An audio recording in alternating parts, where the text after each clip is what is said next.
How are you feeling? How long have you been here? 3 months, May 17th. And what brought you? That's difficult to answer.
I'm not clear.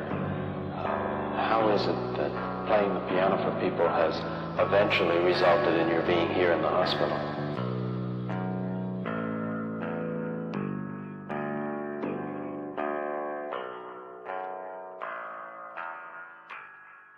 That's difficult to answer.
is the end.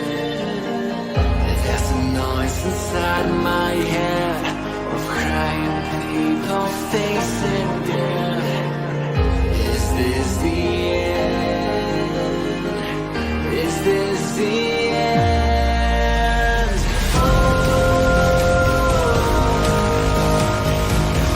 I'm burning in the dystopia.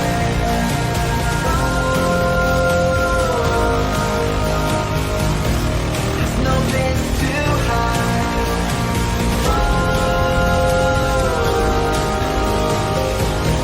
I'm burning in the dystopia.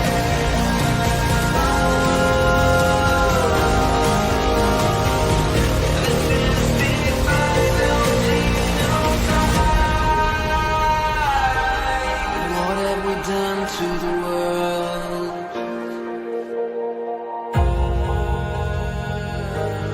What have we done to the world?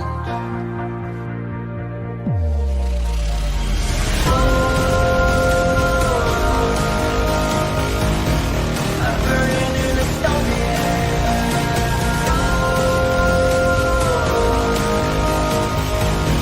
There's no place to hide.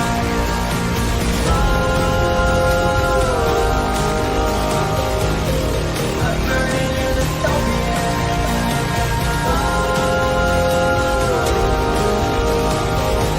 This is the final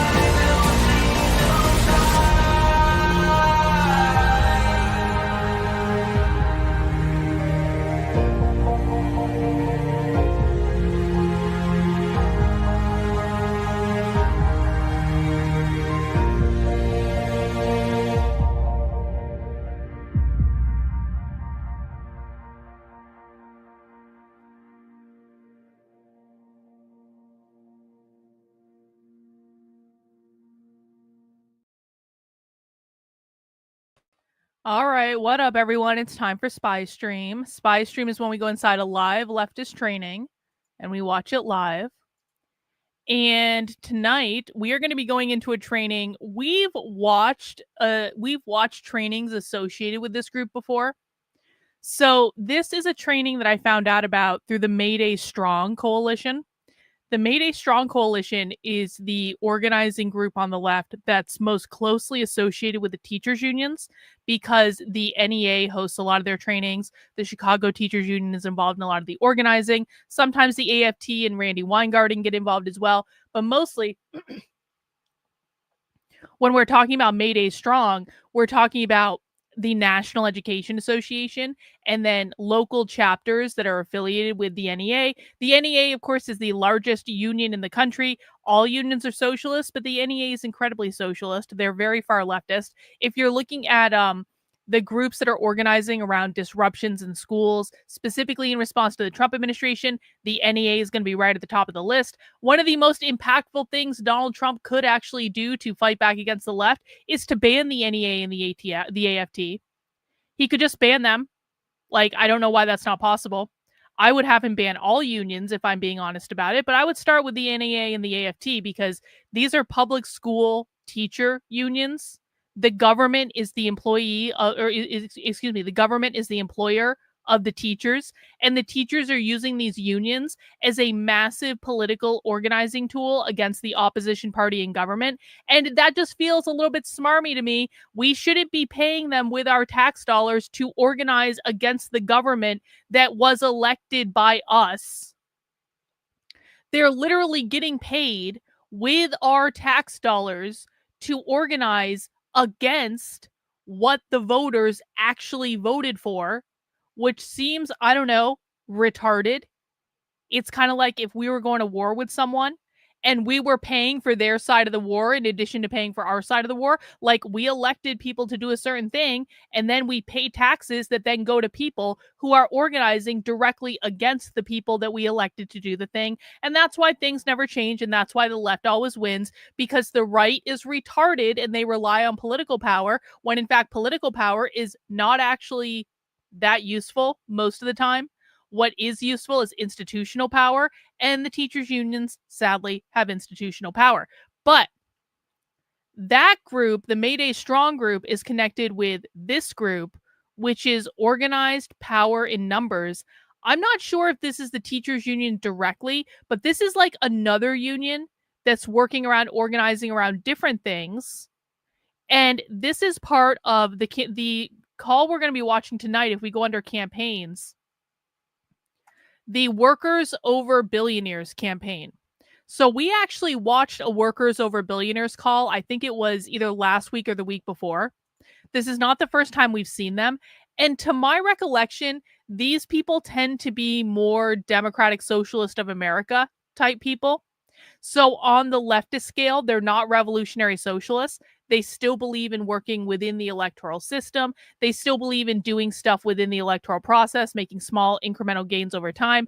They do want a post-capitalist society, but they're willing to go it a little bit slower than like the revolutionary socialists are in order to get there. So they're organizing protests. They're organizing stuff around, building sanctuaries to prevent deportations and things like that. And so this is one of their campaigns that they've been doing. The billionaires are taking over the government and using it against us. Whether they get away with it or not is up to us. So these are the people that are going to be like organizing the Tesla takedown. They're also trying to organize boycotts of like T-Mobile and Airbnb because those companies are doing things they don't like. And I think they're probably doing other stuff too. And they are having an organizing call that's going to start in about 7 minutes, and we're going to watch it live. We're contacting 10 million workers, so not insignificant. I do wonder who's funding them. This looks very funded to me. They're endorsed by the Working Families Party. So the Working Families Party is a little bit like the DSA. The Working Families Party does run in elections and wins. They win in Philadelphia. They win in New Jersey. So there are actually people elected to local office from the Working Families Party, and they're very, very socialist. Also associated with the Women's March.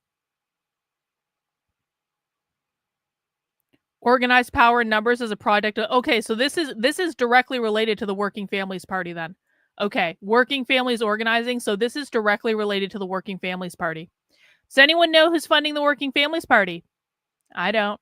I have no idea. We'll look into that at some point. But we're going to be watching a live organizing call with them guys, and that's going to start in about 5 minutes. Before we get into it, I just want to remind people that if you want to support the work I'm doing, exposing and decoding the far left, allowing me to spend all my time on the internet with you guys, breaking down what the left is talking about, telling you what their language means, explaining it all in ways that you can take back and teach your friends and family and stuff like that. The very best way to support my work is over on Substack. That is Karlyn, Karlyn. .substack.com. You can sign up as a member for $8 a month, $80 a year. You get perks like coming to supporter exclusive events. Today's spy stream is a public spy stream because I don't really think they're going to care that I'm streaming it. But oftentimes spy streams are actually supporter exclusive spy streams. So we try to fly under the radar a little bit more. If you want access to those supporter exclusive streams, you want to become a member on the Substack. You can also join my supporter Discord. We do movie nights on Sundays and Mondays. We are going to be watching. What are we going to be watching this week? Some movie that Jennifer was really excited about that I've already forgotten what it is. We're going to be watching a really great movie on Sunday night this week. I don't remember what that movie is, but I also know that Mac B is doing James Bond movie night on Monday, and I think he's doing From Russia with Love. Forrest Gump, thank you. I knew it was some Americana movie like that. Yeah, we're going to be watching Forrest Gump on Sunday in the supporter Discord. Jennifer is doing patriotic movie month, so we're watching some like Americana and like government, I guess, patriot related movies. Whatever, movie night's pretty fun. We do trivia, we do music around the movies. It's a nice community building activity. If you don't like Forrest Gump, just stick around. We'll watch another movie next week. You can maybe even vote on it in a poll, and we'll see what happens. Anyway, so those are some perks to supporting my work. And obviously, you keep me in business. I try to keep as much stuff as I can free for everyone. And the only reason I can do that is because I do have so many people who are supporting the work I'm doing. And I really do appreciate that.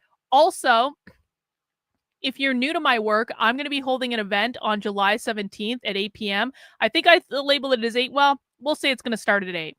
I think I might have labeled it as 8:30 in the sign up, but we're going to say it starts at 8, and that's just going to be the way it is because it's my webinar. I'll do what I want, and I'll fix the sign up later.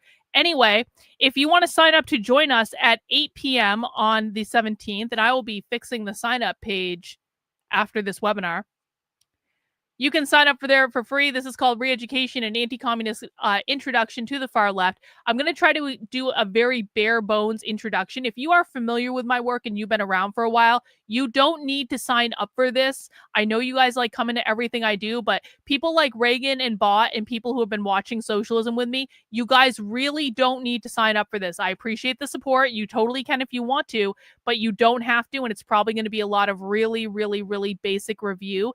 This is meant for people who have just found my work, who want that kind of basic introduction. I'm going to be recording this course to have it on demand for people to access after the fact and stuff like that. Yeah, see, I knew it. I knew you were already signed up because it's on your birthday. I'm just saying that you don't have to go. If you want to go do something way more fun on your birthday, go do something way more fun, Reagan. That's all I'm saying. It is totally free to sign up for this webinar. Please pass it along to your friends and family if you think that they need to know about what the left is doing and have more information than what they're getting likely on conservative media. There is a donation option to sign up for it, but you don't have to donate. It is totally free. And I appreciate the people who signed up so far. I think we're going to have a really good group for the training. You're going to be able to get your questions answered, stuff like that. And again, if you are unable to make it to the live show, sign up anyway, and you'll be sent a link to the recording when it's all said and done. All right, let me get into this here. Let me get into this here call. And hopefully the Zoom works just as it should. Oh, hang on. Hang on 1 second. Gotta open my Zoom.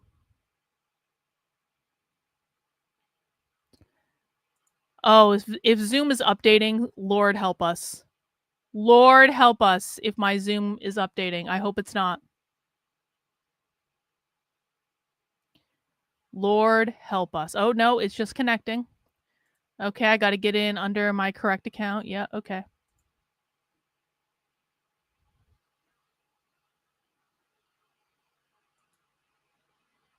Now, guys, as a reminder, sometimes there's a glitch when Zoom doesn't want to connect to Chrome right away. I may have to restart. So if I disappear for a second because Zoom needs me to restart the browser for whatever reason, I'll be right back. Okay, no one go anywhere. But we're joining now. Oh, they're not letting us on yet. So they'll let us on in a second. Hope you guys are having a good night. Please mount the like button for me if you would be so kind. Please make sure you are subscribed to the channel if you're not already. Oh, they just said, what? They just said we'll get started 5 minutes after the hour? This call was scheduled to start at 8:30. It even says 8:30 on the thing. Look at this.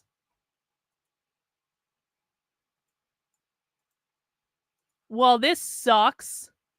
I mean, we'll do something else. We'll hang out, but I want to show you that. Hang on. Hang on.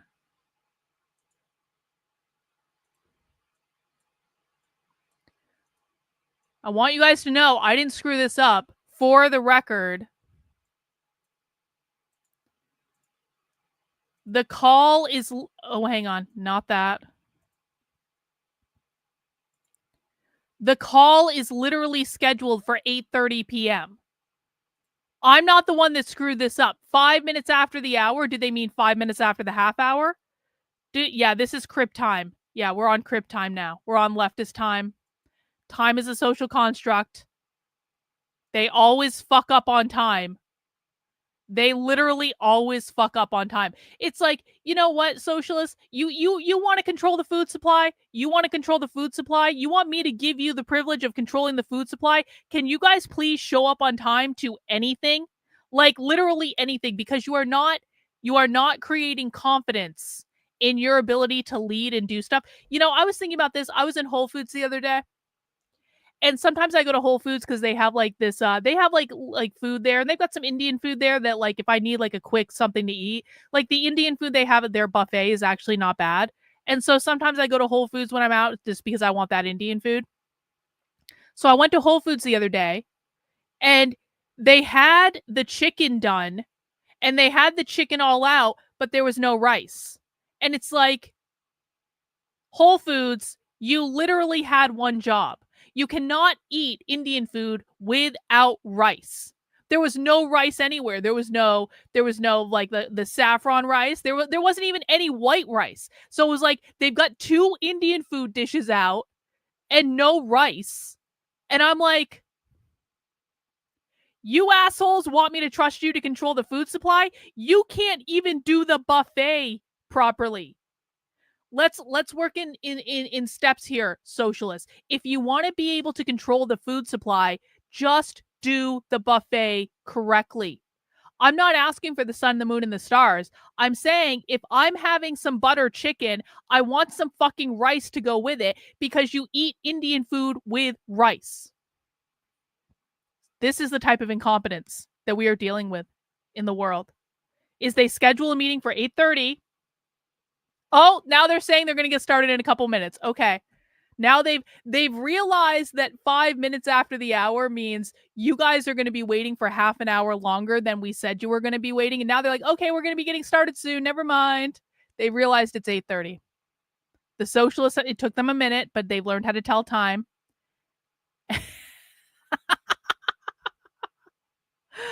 Oh no.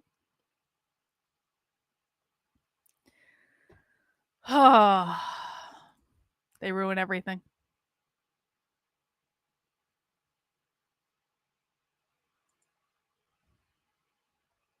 Hi, Hi, welcome. everybody. Hey. Hi. Lynn. Nina from your texting team. Hey, Nina. Love to see you. How are you? No, I'm not. I'm tired, so I'm not on camera. I don't even know how many I've done so far because I've just done about 6,000 today, 10,000 yesterday. I must be in the 60s. I don't know. Let's go, Nina. All I don't know right. how many I That's am. amazing. You should see some of my comments, I tell you. Yeah, those comments are a little rough sometimes, but yeah, it's so important to send those texts out. So I think we're gonna get started, everyone. Sorry we're jumping on just a little bit late, but welcome. Thank you so much for taking the time to join us tonight. I'm gonna introduce myself. My name is Sebastián del Portillo. I'm the campaign's deputy director at Organized Recording Power in in Numbers. progress. And I'll be one of your hosts tonight for the Workers Over Billionaires strategy call. So, you know, if you're jumping on right now, or if you've been waiting for a little bit, go ahead and introduce yourself in the chat. So just let us know your names, pronouns if you use them, where you're calling in from, and what you're doing in your neighborhood, the city you live in, to fight fascism. So go ahead and throw that down in the chat, your name, pronouns if you use them, where you live, what you're doing to fight fascism. And so before we get started in tonight's programming, I think I just want to thank everyone for all the work that you've been doing around Workers Over Billionaires. It's really exciting to see all of the movement happening, seeing all of the signal chats, all the pictures that people are posting, the neighborhood defense canvases, the research team, what they're doing, and the texting that we're doing to reach millions of workers across the Sunbelt and across the country. And so we're going to get started. I do think it's important to go through our norms. So if you're just jumping on, your name, pronoun, what city you're in, and what you're doing to fight fascism in the chat, just so everybody else can see. But we're going to go ahead and go over our community agreements. So these are super important just to make sure that the calls run smoothly and we're being respectful. But if I could get some participation from the folks on the call, don't be shy, come, well, raise your hand and Lynn will call folks in order. But yeah, if you could raise your hand to come off mute and just help us read through some of these community agreements so that we like read through them collectively and agree to them collectively. So yeah. Yes, I see Darren's hand is up. So Darren, could you read the first one? I don't see what you're posting. I'm sorry. Oh, it's the community agreements on the screen, Darren. Are you able to see them? No, I don't see it. Okay, no worries. It's okay. Nina, if you're able to see them, would you mind going for it? Oh, sure. No matter who you voted for during this election, we're here because we care about the safety and survival of our families and our communities.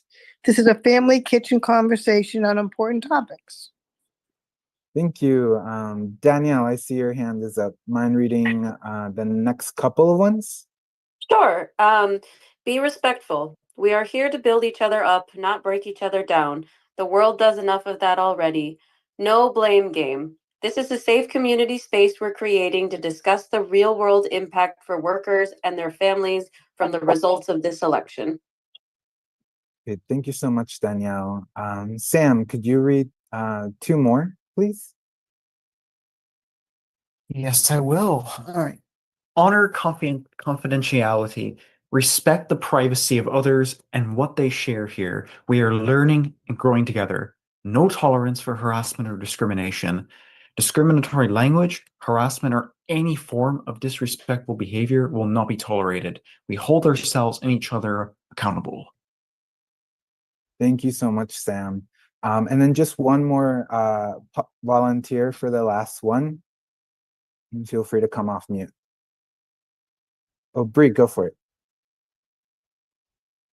Oops, sorry, I forgot how to get off mute. Direct Okay. questions to chat. Feel free to use the chat for questions, comments, or clarification without interrupting the flow of the meeting. Awesome. Thank you so much, everyone, for helping me read through those. So that means we're collectively agreeing to these norms, which are really important to practice respect and also keep the call going smoothly. I think it's also important to understand that, you know, we are not going to get into arguments, right? Or debates. That's not dialogue, right? We're here to support each other, think through things. And the government is already doing enough to try to pit us against one another. But we're here together agreeing to fight for our dignity and the justice that our community deserves, right? So with that, I think we can go ahead and move on and review the agenda for today. So what we're going to be going over this call. First, we're going to be reintroducing the Workers Over Billionaires campaign. If you're familiar and active in it, amazing. We just want to catch up new members that are coming into the space. And so after that, I'm actually going to pass it over to my amazing co-host and organizer, Lynn, to share our organizing strategy for Workers Over Billionaires. There she is, raising her hand. And why it's important, you know, to the grassroots power that we're building together, and how you can sign up to one of the volunteer training sessions that we're having throughout the month. And these are going to be going on through the remainder of the year to really participate however you can, whenever you can, right? And lastly, we're going to hear from our leaders that have been helping to drive this campaign, that have been scaling up, and organizers as well, all over the country, about the work that they've been doing either digitally or on the ground. I think it's going to be over to the next slide.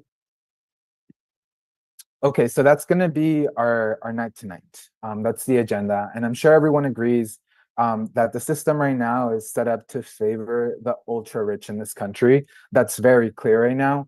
And they're coming after our communities. They're stripping us of our constitutional rights. And we're witnessing our institutions crumbling right now.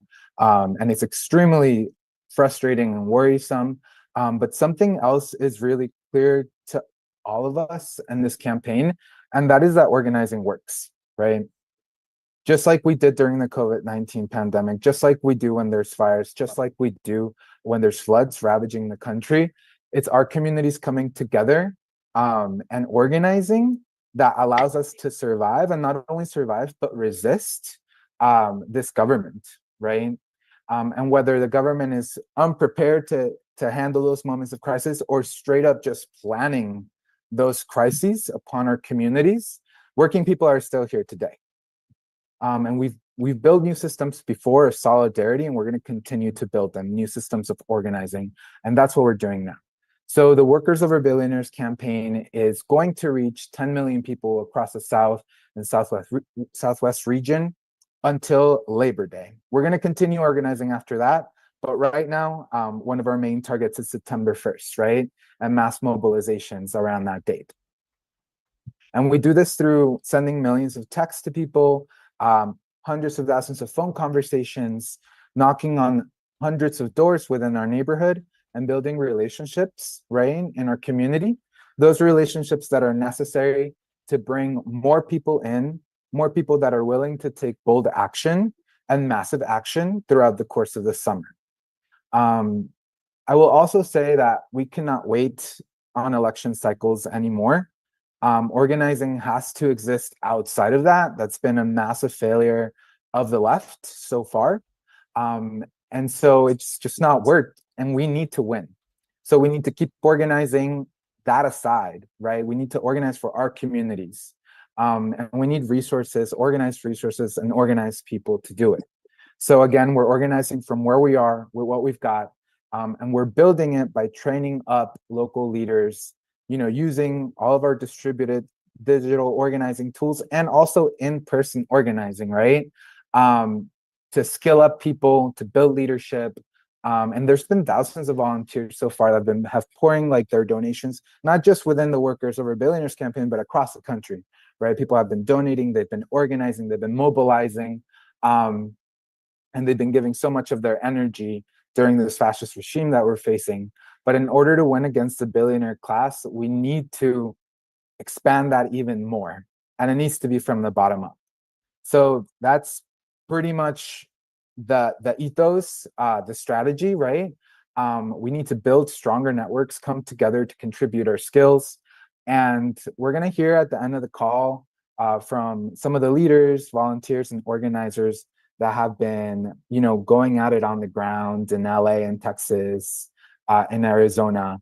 And so if you're ready to take action right now and you haven't before, please text please text WOB, W-O-B, to 58910, and that'll put you in sort of our volunteer activism pipeline, right?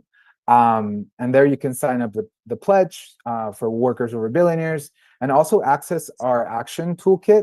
And then there you can sign up to be, part of one of the upcoming volunteer trainings. We have trainings happening like all the time.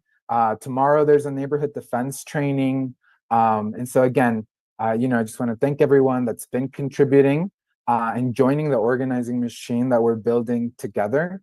And with that, I'm going to pass it over to my amazing co-host, Lynn, to share a little bit more about the strategy, why it's important to build grassroots power, and again, just how you can get plugged in. So take it away, Lynn. Thank you so much. Thanks, Sebastian. And hi, everyone. Thank you for joining us tonight. My name is Lynn. I am a part of the national organizing team here at Organized Power Numbers, and I'm based here in Sacramento, California. Again, I want to thank everyone for joining us tonight, and especially all of the volunteer leaders that have contributed to the organizing that we have done together in the last 2 months since we kicked off everything on May Day. And together we have reached 3.5 million people so far within the Sunbelt region. We have nearly 7 million more people to reach this time around before Labor Day. So please do join our teams and help us do this outreach. There are thousands of people that we need to mobilize and bring into this work with us. And to do this, we really need you. So again, if you haven't already, please text WOB to 58910 and sign our Workers Over Billionaires pledge. Once you filled out the form, you'll get access to our action toolkit and be kept up to date with all of our upcoming trainings, resources, and events that we have going on. But really, I need everyone on this call to understand that we are not simply building just for May Day, right? This is a marathon. We are taking this fight past May Day, past Labor Day, into the next 4 years and beyond. This is a fight against fascism and our basic human rights under this violent administration, on top of the flawed system that was never meant to serve all of us to begin with. So I need us to really sit with that for a moment. And all of us on this call, our actions have the potential to shape history. And that level of involvement is absolutely necessary for us as working people to collectively survive through these times in the coming years, to really transform our future. And we cannot wait until the next election, not even the midterm elections, right? What we are building is the momentum necessary to radically change this country, all the while we hold the line and defend our communities. So a lot of folks have probably heard about this. Who has heard of the One Big Beautiful Bill that has just passed through the Senate and the House? Raise your hands. Can I also get a couple folks to raise their hands and share what is at stake for working people within the One Big Beautiful Bill? I'm seeing a lot of hands grow up. I'm just gonna start calling on some folks. M, go for it. MS.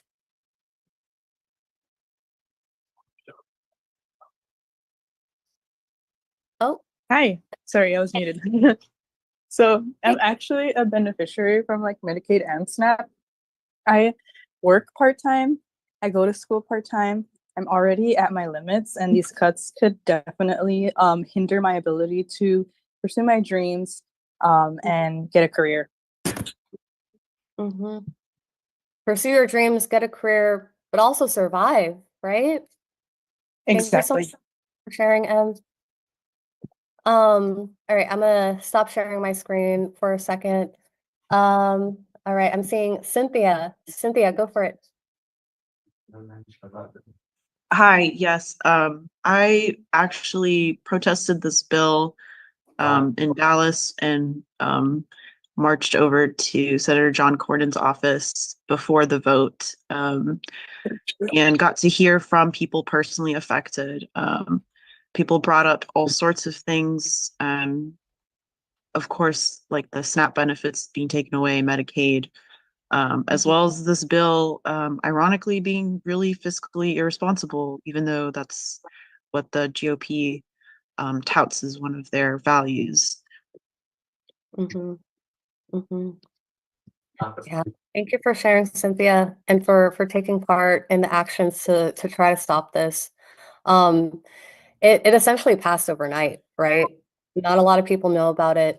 I would love to hear more from folks about what the bill entails. What's at stake for working people? I heard Medicaid cuts to SNAP benefits. Diana. Hi. It's really going to be impactful as far as it goes to the working class.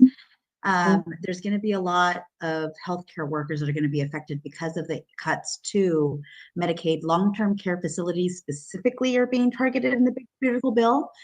So we have a lot. At least I'm in Washington State. I'm joining because I think the more visibility we get to these efforts, the better.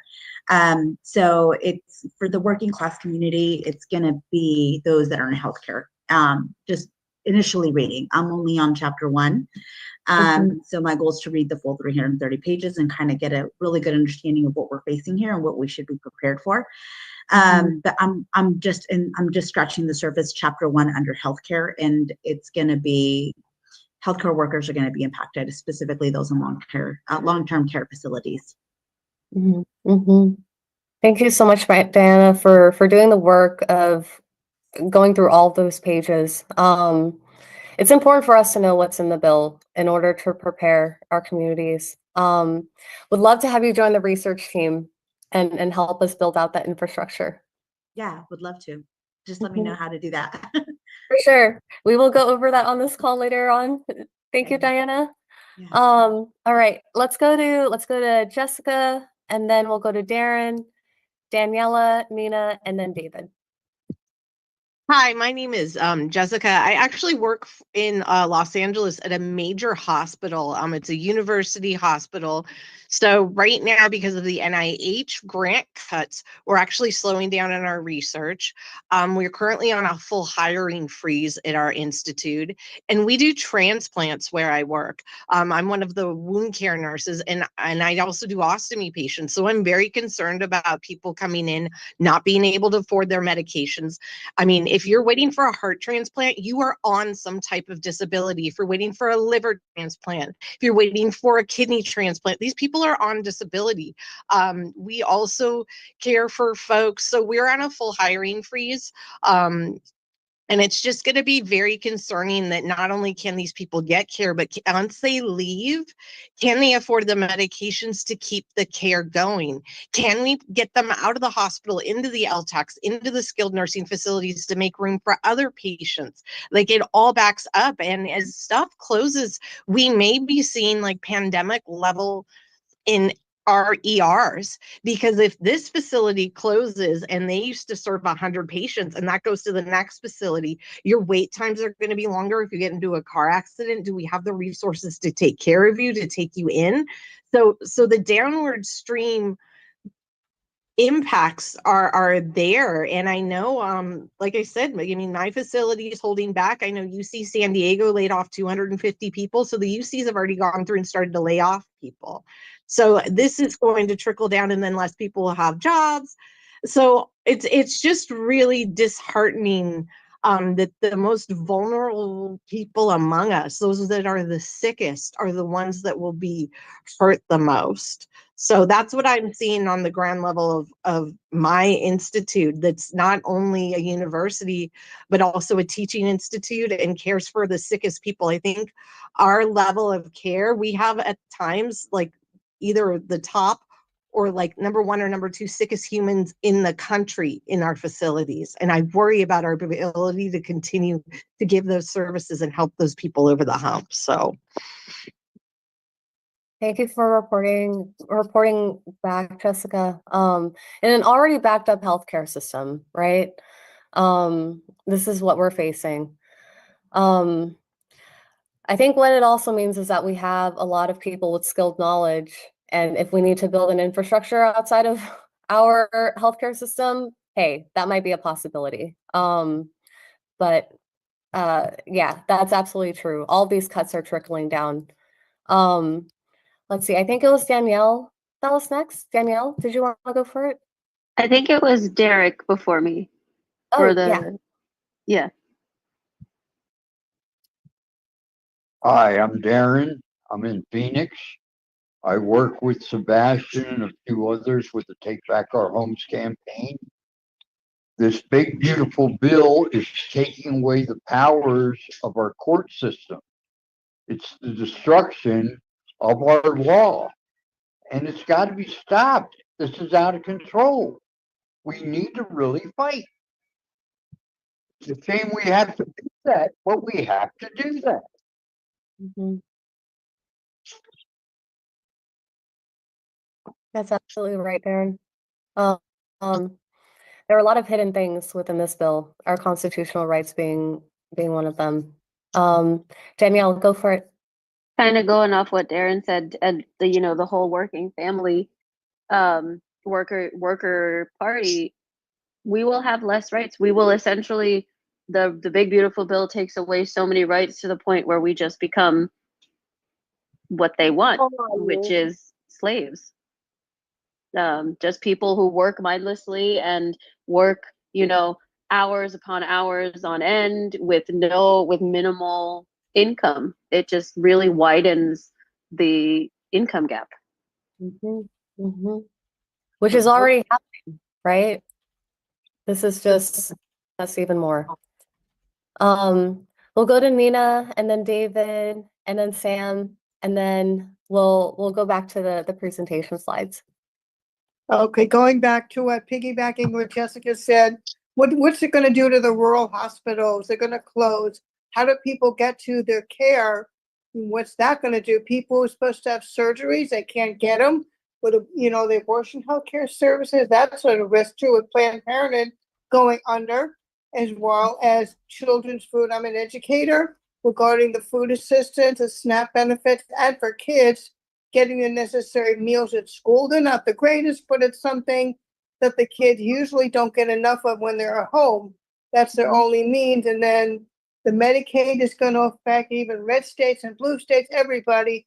Me on the texting team and on the call team, and trying to watch for these ice raids going on. And I have people out in my circle of friends and family trying to warn them about that. And I also, my friend's son, he worked at a hospital doing research, and his job was cut.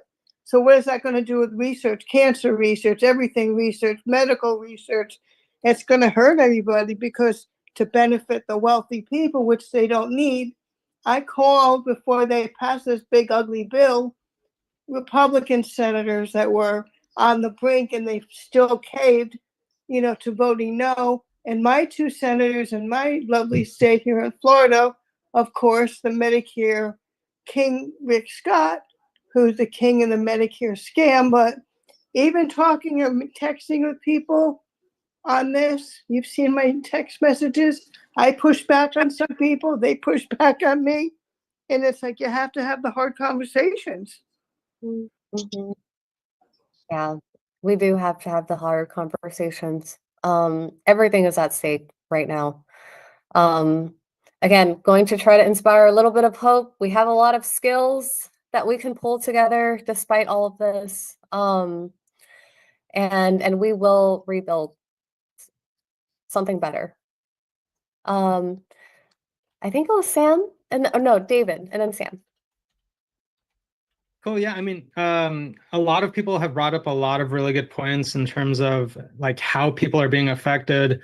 And this just to me speaks to how the upper class, like billionaire class, really wants to completely continue to redistribute all the wealth to them, from the lower classes, the middle class. And it's happened ever since the 1980s with like automation, outsourcing, and it's going to continue to happen with AI. I'm a software engineer. I work in AI. I know how vulnerable I am, and how much anyone who works in any sort of information system, whatever that is, like even like a pharmacist, anything that's knowledge based, AI is going to be coming after. And so the question is like my question is, how can we take more of an offensive, right? How can we really begin to take more ground?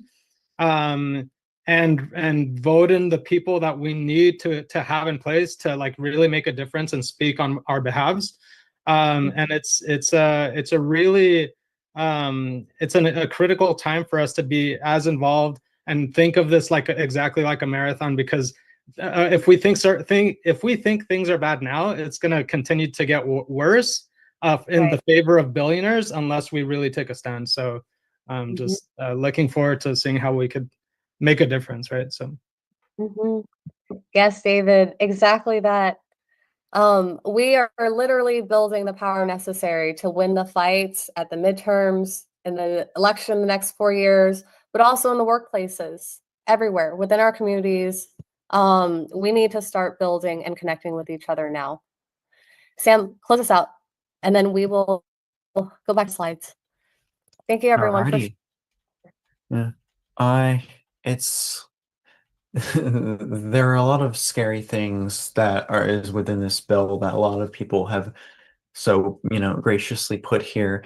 And the one thing that does stick out to me, aside from all the Medicaid stuff, which will affect things like, for example, like my grandma, who does rely on things like Medicaid, Social Security, and all that. But it's just the amount of funding that's going to be put into ICE, making them, if I recall, making them have more funding than the FBI. If they were considered a military, they would be like the 13th most funded military in the world. It's honestly quite baffling, which is why I'm focusing on trying to do things with immigrant rights, which is why I joined the what was it, it was a Disappeared in America call, which was about setting up talking to your sheriff meetings, which I'm planning to do with my county, Okaloosa County. That's So great. yeah, that hopefully that'll all go well and actually have results, among other things as well. Very impactful. Yeah, these are our tax dollars, right? Going to ICE instead of benefits like SNAP and Medicaid that a lot of families like myself relied on to survive growing up. So, um, and we're seeing the rift happen, right? Like in LA County, there has been conflict between local law enforcement and immigration enforcement. So there are ways to organize around this. So thank you for doing that, Sam. We're also joined by Vonda. I want to give some time because we're still ahead of time, so we have more space to share. Want to keep the stories going, so Vonda, go for it. Thank you so much, Lynn. I apologize for arriving late, and I love to see the amount of community that have come together this evening. My name is Vonda Wilkins. I am a vice president for a labor union here, Local 7019. With CWA, which is Communication Workers of America. I also coalition build and belong to Take Back Our Home campaigns, along with Power in Numbers.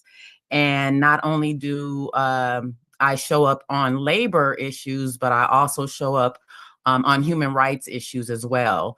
And so I have had the privilege of standing and being with my siblings on the front lines as we participate in the ICE Watch and surveying the headquarters and some of the buildings, and then, of course, providing information so that we can be prepared and help some of our folks that are at risk who are being targeted.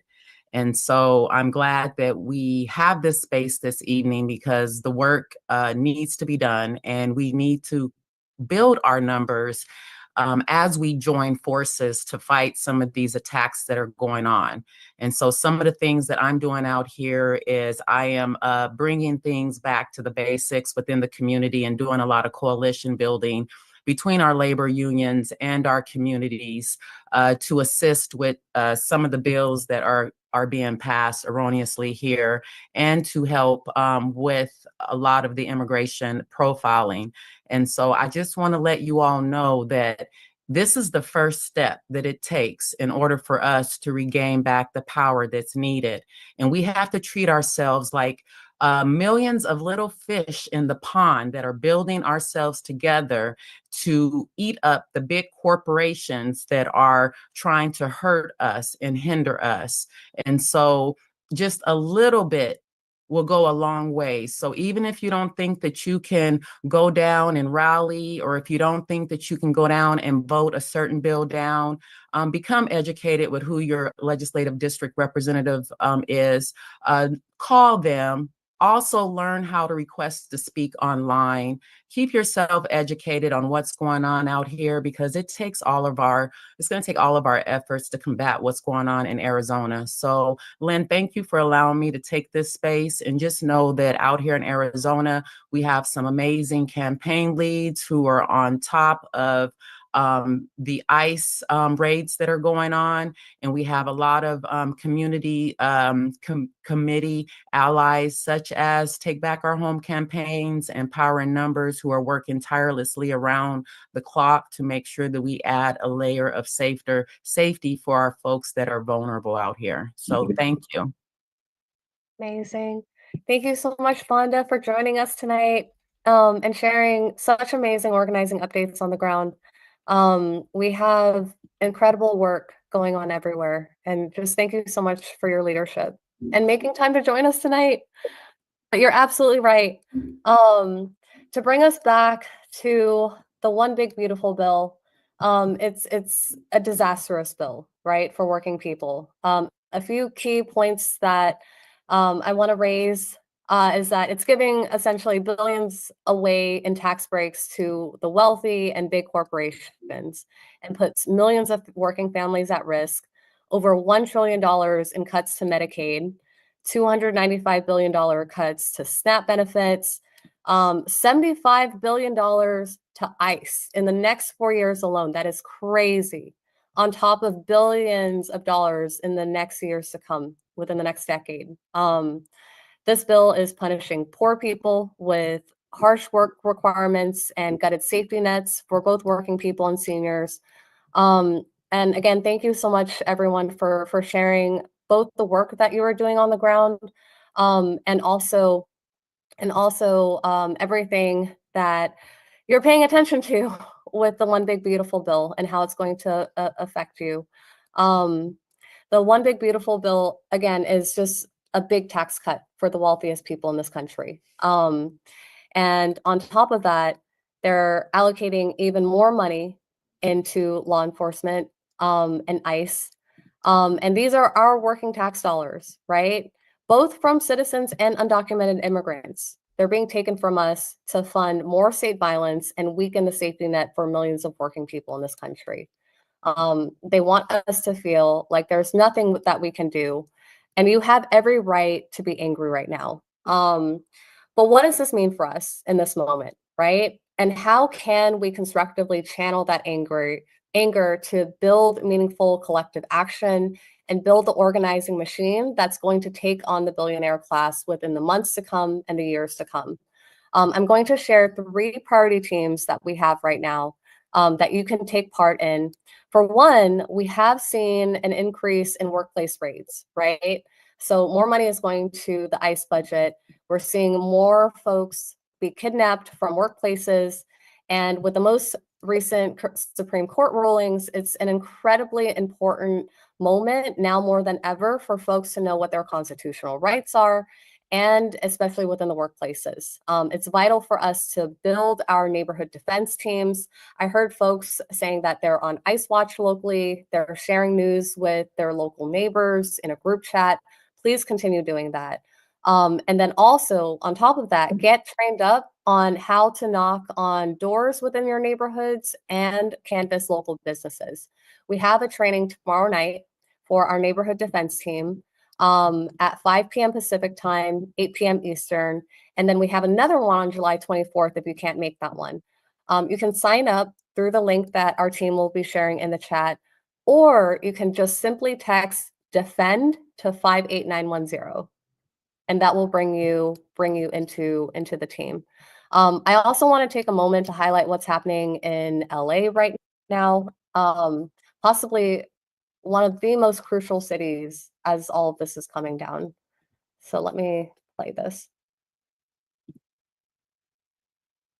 And all people all across the country, from local cities, municipalities, jurisdictions, aldermen, governors, everybody. Please understand that what's happening here in the city of Los Angeles, we are the canary in the coal mine. What you see happening in MacArthur Park is coming to you. $140 billion new budget for ICE. What do you think that's going to do? That's going to transport what's happening here in our neighborhoods to your front doorstep. So wake up. It's not happening by accident. So please watch what's happening. Please support Los Angeles. Please support California. But also, we need to work together to figure out how to make sure that authoritarianism doesn't take over our country. So here's the truth. There's no plan. I mean, that is a part of the truth, right? There's no plan. But we are going to create the plan. That is the real truth. But that's exactly what's happening, right? They are making a show out of LA because our communities are so strong on the ground. I know there are folks who have been canvassing businesses the last couple of weeks on this call right now in LA. Our communities are so strong on the ground. The billionaires have to bring in military force to try to intimidate us. This is what this ICE funding is going towards. More intimidation tactics to scare our communities into fear. And we've seen what's happening. Our community members are being kidnapped during work, at courts, at home, and they're doing it all with our own tax dollars. It is up to us to build our defenses on the local level, and it starts by getting to know your neighbor and sharing this vital information with local businesses so that we can get the word out there and hopefully protect more people. And it's really great to have this information at hand. I think about all the businesses that I frequent, right? Where I pick up my laundry at the laundromat, or my favorite sandwich shop. Get trained up on constitutional rights to canvass local businesses and help defend our workers in the workplace. Our next team here is our research team. The neighborhood defense team is probably the most crucial team. If you can join that one, please do. But these next two teams that we have coming up, you can virtually volunteer from anywhere, as long as you have a smartphone, laptop, and Wi-Fi. If you have extra hours to dedicate online, we need help gathering research on mutual aid, direct resources, keeping track of current events, tracking billionaires, gathering workforce development resources, training programs, creating political education materials, you name it. As federal benefits are disappearing within the coming years, we are going to need to coordinate and share vital resources with each other while keeping an eye on the pulse. And we are building these new systems together, but we need help bringing this information together and organizing it. So if you're good with spreadsheets and researching information, please join us this Friday, July 11th at 5 p.m. Pacific, 8 p.m. Eastern to get trained up to join our research team. This is a great team for night owls, early morning risers, international volunteers, if you're currently in the chat with us. Our movement is global, right? I don't know if any of our international volunteers are currently in the chat with us, but if you are, please drop in the chat what country you're calling in from. We would love to hear from you, but the research team would be perfect for you. And last but not least, we have our texting team. So Sebas was mentioning earlier that we have this 10 million goal, right, to reach working people by Labor Day in time for the mobilizations. And this is alongside hundreds of other organizations, organizers, volunteers, unions, even under the Workers Over Billionaires campaign. And we need your help reaching out to the remaining 6.5 million people who can be future organizers or builders within the movement with us. So please sign up for the texting team. We have a training this upcoming Saturday, July 12th, on how you can get trained up on our texting tool and start sending texts between 9 a.m. to 8 p.m. local time. This team is especially great if you're nearby a computer most of the time. We've had volunteers who are literally at work, but they'll be sending text messages on the side. So if this is something that you can dedicate time to, please do join our texting team. Again, our team will drop all the links to sign up to join any of these trainings in the chat. We have our neighborhood defense team, we have our research team, and we have our texting team that are priority right now. You can either sign up for those trainings or simply text WOB to 58910 to get plugged into any upcoming trainings we have. And so now that we've gone over the trainings, I want everyone to see the organizing machine that we are building right now, okay? Through collective power, our research teams are gathering and organizing information and resources, while our texting and calling teams are recruiting and sharing resources. And our regional neighborhood defense teams are sharing constitutional rights and building defenses locally and also sharing these resources. And so this is how we are working in tandem to organize and mobilize thousands of people from now until Labor Day and beyond. And we may not have a Project 2025 plan, but it's clear that shit is hitting the fan. So we are going to need a plan and we need your help to build it. All right. There are lives at stake. And I'm so glad that everyone is here on this call with us because we are literally making history right now. You are on the right side of history. And I'm so grateful for that. Momentum is growing in the streets from the bottom up and we are winning. I think the most recent Zoran Mamdani win in the Democratic New York mayoral nominee primary election was a clear win for workers that proved no amount of billionaire money can buy the power of the people, right? And then on top of that, we are seeing workers go on strike all over the country, from nurses in California to New York, from city workers in Philly. We are on fire. People are ready to be organized and brought in. And the establishment right now is in the process of rotting from the inside. As it's doing that, we are going to build from the outside. And no matter how the media tries to spin our current events, our communities and the courts are still holding the line. They wouldn't increase military funding if they weren't threatened by the nonviolent organizing that we are doing. The billionaires have bought out our government, and the way we fight back is by coming together in moments like this, right? So if you haven't already, please sign up for a training. Text WOB to 58910. We're also an entirely grassroots campaign. So if you can, please also consider becoming a recurring donor to Workers Over Billionaires. We'll drop the donation link in the chat as well. Every dollar goes into building the infrastructure to defeat the billionaire class and support our communities at this time. And so please do donate if you can, and sign up for a volunteer team. We look forward to seeing you online or in the streets. I'm going to pass it back over to my co-host Sebastian to close us out. And call on volunteers to share their stories.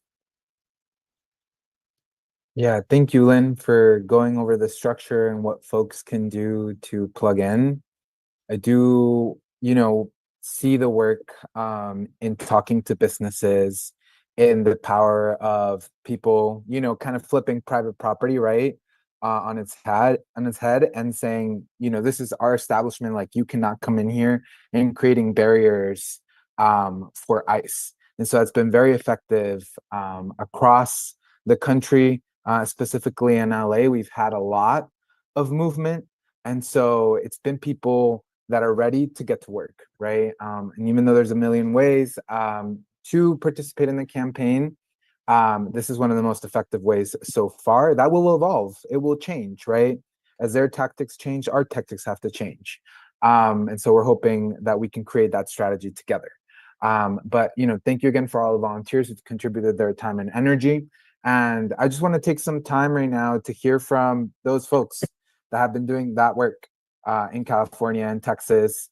And so if you are ready to share and tell us a little bit about what you've been doing on the ground through the neighborhood defense teams, maybe even just in your community, just like Vonda pointed out, all the work that she's doing across labor and across our local campaign with Take Back Our Homes. So when you come off mute, just your name, pronouns if you use them, again, just what city you're in, and let us know what you're up to. So I'm gonna give the floor to Willie, Ian, David, and Nina. So Willie, go for it.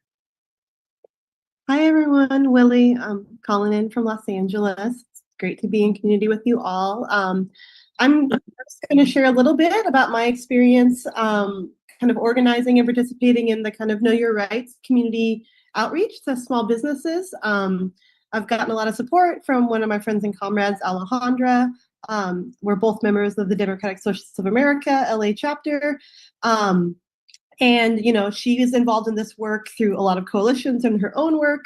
So she gave me the training. We built out some materials for people, and I've been leading these with members of, our DSA chapter and interested community members, as well as, members of unions. Our teachers union, their headquarters is in Koreatown. We've been really focusing so far on Koreatown. If folks are familiar with LA, Koreatown is the densest area in Los Angeles, a city known for a lot of sprawl. It's pretty dense. It's right next to downtown. And although it's called Koreatown, there's a ton of Korean and Korean immigrants, but there's also a ton of immigrants from all over Latin America. There's so many languages spoken. And so we have multilingual teams, multilingual materials. And as socialists, we're not always targeting businesses, but because these small businesses are very worker driven, it's been great to have really warm reception, really easy time coordinating with people, even if there's some language barriers. We've been sharing the employees only signs, talking about how you can set up a private space and deny entry, even if there's not a door. And I think, in a couple of cases, businesses like a man who owned 2 or 3 Mercados asked us to come back to do a workshop for all his employees. People have asked to be connected to broader kind of rapid response networks that other organizations are organizing in the area and our org is contributing to. Every time people go out, we've been doing them 1 or 2 times a week now for about a month. In Koreatown specifically, and in other parts of the city, people are doing them too. Every time we go out, people are giving us free drinks. People are scared. They know that ICE does break the law, but I think, in our script, we inoculate against that a little bit. We say that, they do break the law, but they also have been refused entry. and this is a way to give yourself the best chance. So it's been great. I think people feel an urgency to protect our city. People love Los Angeles, and I think this is honestly a canvas is always logistics, but this is one of the easy. I've done a lot of canvases in my life. This is one of the easiest ones, and I really, if people are on the fence or intimidated, I think a lot of people are doing it for the first time and having a great experience. So I'm happy to answer questions in the chat, but I know there's a lot of people who have other kind of experiences to share. Thank you all. Thank you so much, Willie, for sharing. It's really exciting to hear the work. You know, I know Alejandra well, so it's great to meet you.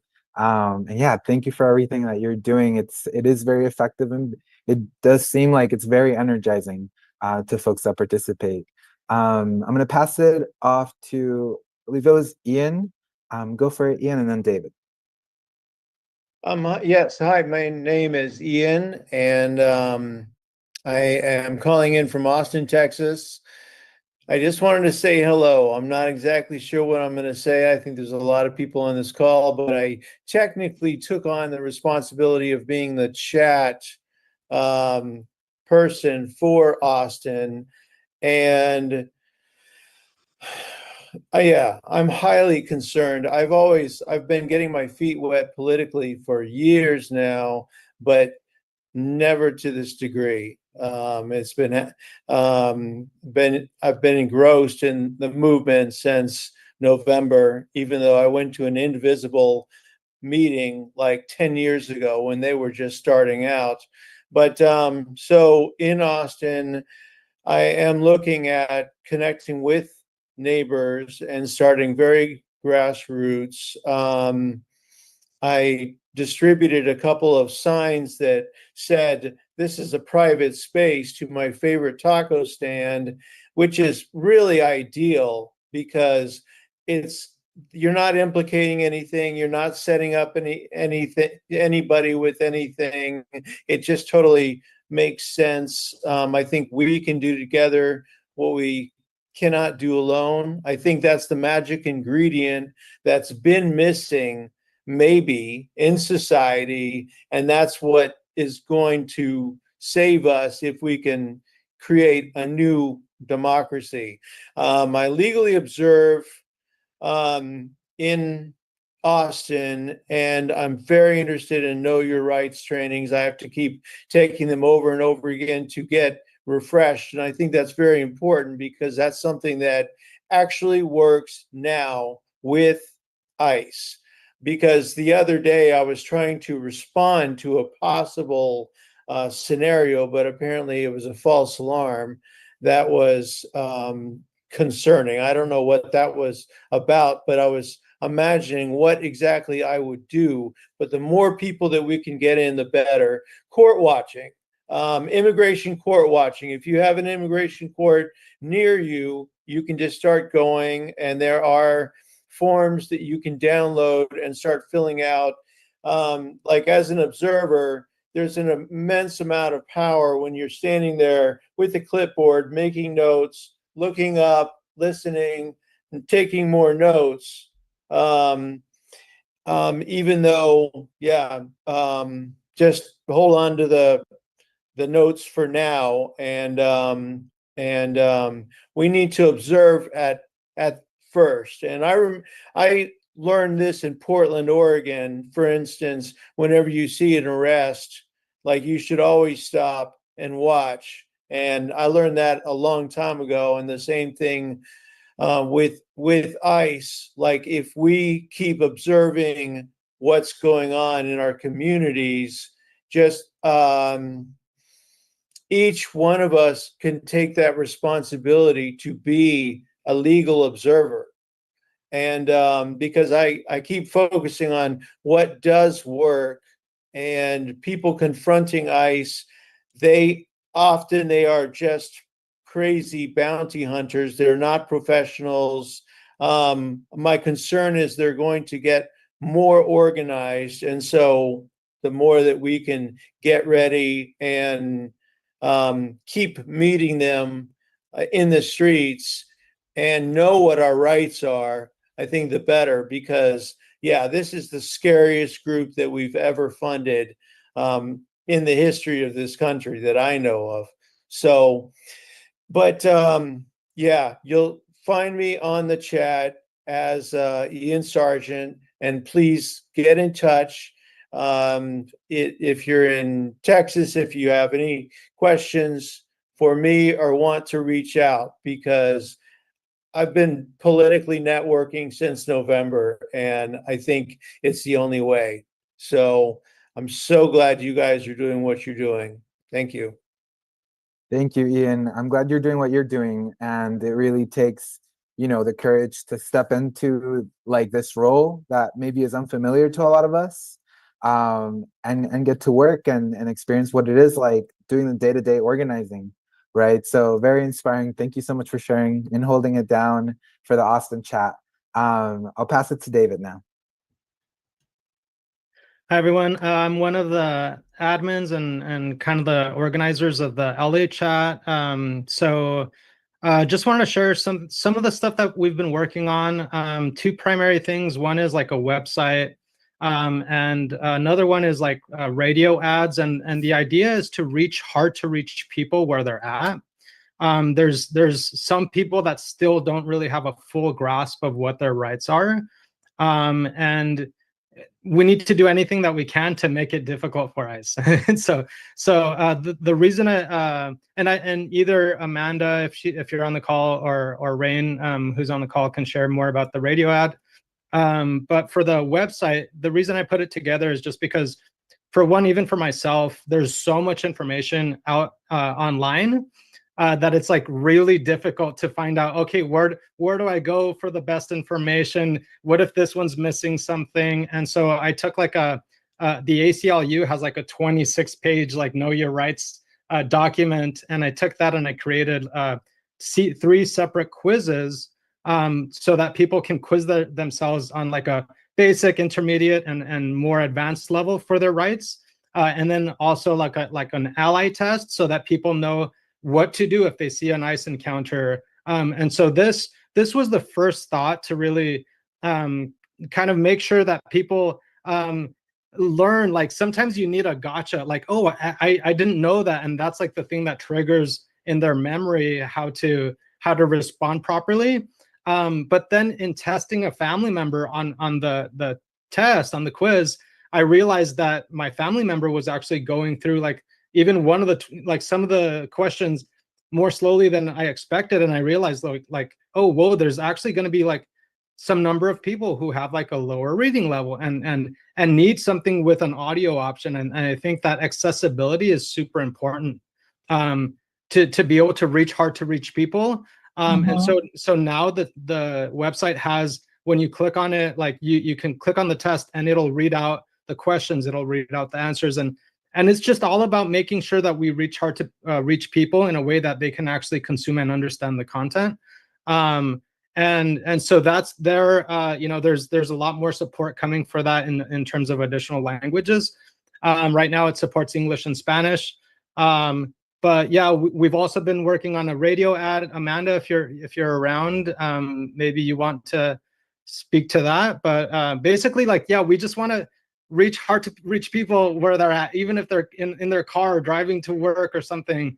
How can we get to them and make sure that they have all the information? It also has a ton of resources, including like food delivery, all of the links, like rapid response, legal resources, you name it, it's there. And I hope to continue working on and expanding upon the resources section. But yeah, I think we just need to make it hard for ICE and do whatever we can, leverage our skills to resist, So that's it. Thank you so much, David. Yeah, I was like taking a look through the website. I was super impressed. I think some of the organizers started taking the tests and they were like, oh, I didn't get the whole thing. So the work that you guys are doing is really laying that foundation for when these things pop up in other cities like Phoenix and Austin. So thank you so much for laying the groundwork. And to sort of, be able to just piggyback off you, I believe Amanda has her hand raised, so I'll pass it to her and then I'll pass it to Nina. Hi guys. Let me see if okay. Please ignore this Clark Kent girl, I can't do anything about it. So my name's Amanda. I am in Los Angeles County with David, who very graciously started the LA Signal group chat. As he mentioned, one of our first ideas was spreading Know Your Rights awareness via radio. I did manage to get in contact with a radio conglomerate here in Los Angeles, Lotus Radio, and this is an open question to the group. If anyone has experience fundraising that can help out, that would be phenomenal. I have way too many years of political organizing and working on political campaigns, but the extent of my fundraising knowledge is sitting next to a candidate and making them focus for a few hours. So any help would be a godsend. The radio ad is the intention of obviously spreading Know Your Rights awareness, making sure that we use the right legal language, such as you have the right to XYZ, to protect ourselves and the organization from false claims of obstruction. Along that line, one of the routes we're currently undertaking, because radio is very expensive, are flyers. Thank you so much to WOB for the flyers. Just to give everyone a quick update on that, they're also small Know Your Rights flyers. We're getting a quantity of 5,000. We have English and Spanish. And somebody in the chat was asking about if there was a handy printout to use as a break your ice with your neighbors. Break your ice, that came out weird, sorry.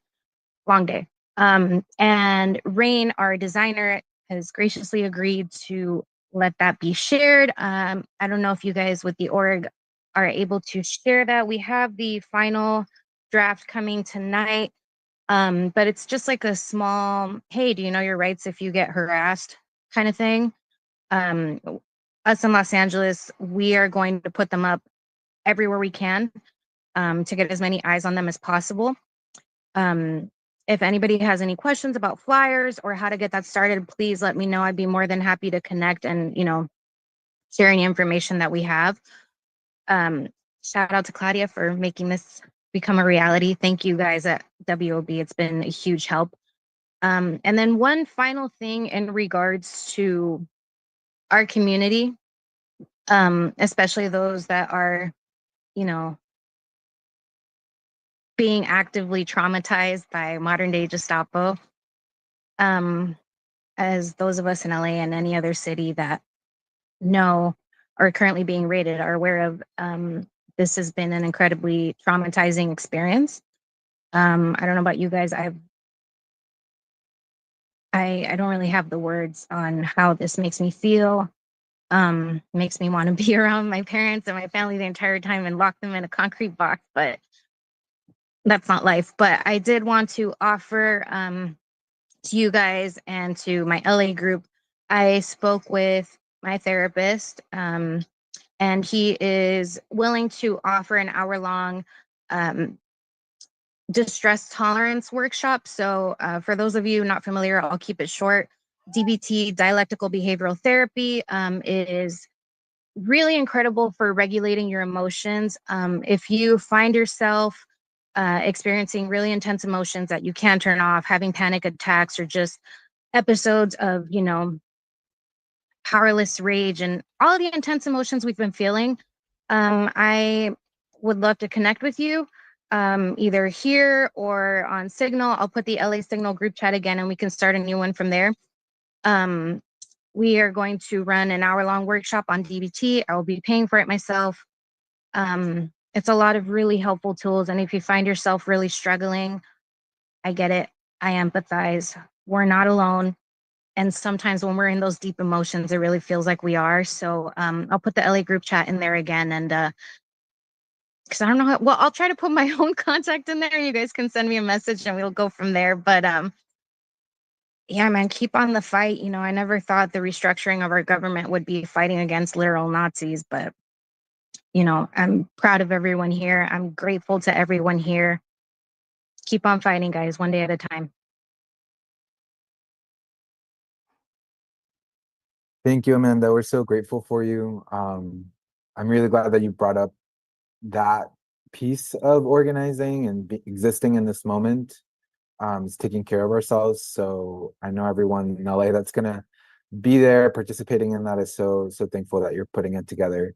Yeah, I'm gonna pass it now to Nina, then Cindy. Oh So my God, I have no words. I mean, I'm on the defense team and I'm on the texting team. Defense team, oh God, every day it's like watching these ice raids. I feel for you guys, Amanda, David, everybody. I see you in Signal Chat. I see what you're doing. I don't know how you do it. You're amazing. What are you, like ground zero for the Gestapo that's out there? What happened, MacArthur Park? That's ridiculous. And I'm just watching here. We have alligator Alcatraz here in Florida, watching the ice raids. I think they're going to go after Disney World because it looks like they're in, Winter Garden and Kissimmee today and all over South Florida. And anybody in New York, please see if there's a defense team. Sign up for the defense team because there are things going on in Long Island, Brooklyn, Queens, the Bronx. It's like I see pictures of people see my texts and my messages. Please check the validity of this. I'm not sure. And I talk to people here and I have friends here who are scared. And I try to warn them. People think they see sightings. I mentioned it to the team here in Florida to check it out. That's number one. You guys in LA are amazing. I really feel for you guys out there. And it's crazy. If you can follow up with me after this regarding the MacArthur Park and everything, and really you're amazing too. Thank you for sharing. Also on the texting team, God, how many I've texted tens of thousands of people all over. I think there are going to be more, I think, in the Southeast. I hope those states open up because I've been texting people, having some tough conversations, getting a lot of positivity, a lot of yeses, a lot of good comments. And we have to do that. We have to just reach out to everybody. People saying, what party? I said, we're nonpartisan. I tried to tell them we're there for everybody, coming together, basically, on one team. We have to do it. We have to support one another. And this is and right now I have the app called People Over Papers. I'll check the validity on that. And there's a lot of crazy stuff out there. The map is crazy every day, all over the country. So hats off to everybody who's on this team. And I just joined the research team. So I'm looking forward to that on Friday. I'm not good with you have to help me out with the PowerPoint stuff and the spreadsheet, but I can do that. I'm good at research. So, and also I want to keep up my texting. I don't know how many I'm up to. Maybe Lynn or Karina can help me with that, but keep up the good work, everybody. David, Amanda, everybody out in LA on that defense team. Just amazing, you guys. thank you so much, Nina, for all the work that you're doing and holding it down for the digital space. We appreciate you. We're glad you're here. And with that, I'll pass it to Cindy. Hi, everybody. I'm so grateful to be here. I'm actually based out of the Bay Area, so the San Francisco Bay Area. And what I've been doing is I joined one of the trainings and I was really searching far and wide for a way to contribute to the community. I'm like, what can I do? How can I join others? And for weeks, I was just clicking every link. I don't even know how I found you guys. I'm just glad that I did. I joined the first training and then I was able to get connected with a Signal group that is here in the Bay Area. So what we're doing now, I got to meet about 5 folks in person, and we got together just to meet each other and kind of strategize. And to me, it just has meant everything because I've been sitting here like everybody else, just watching what can I do to help, right? So now I have the training and now I have a group and we are trying to be strategic. My goal is to canvass my whole immediate area. And it seems like for the Bay Area, we have folks in every region. And so for the regions that aren't exactly covered, I want to cover those regions. I have a lot of time right now. So the next few months, that is my full focus because we have to canvass the entire Bay. That's part of my goal, and I'm really excited about it. I think education and just being trained was my number one thing. And also having this community is so, it's just been really reassuring and really good for my mental health. And it's good to remember that united, we are powerful and we can make a difference. So that's really awesome to be here. The other thing that I am looking forward to doing is now taking this training over to my church and supporting my community in that way. Also making sure we put up the right signage and just like being very prepared for that. I have red cards that I ordered months ago that just came in, so I plan on handing those out. I saw in the chat that you guys mentioned something about the like shorter pamphlets that we can put up everywhere. So I want to spam my neighborhood with it.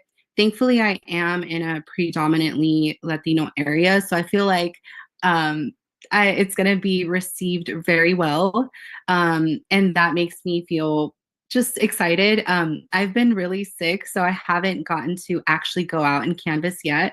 But my first day is going to be on Friday. I'm going to get my refresher tomorrow. And then I also have pending little like dates with my other teammates that we're gonna do next week. And so I'm excited. I'm gonna pour all my energy into this, and hopefully you guys can do that for your regions too, because the more that we can organize and just educate, thankfully we are kind of a little bit of ahead in this area to where things haven't gotten as bad in other areas.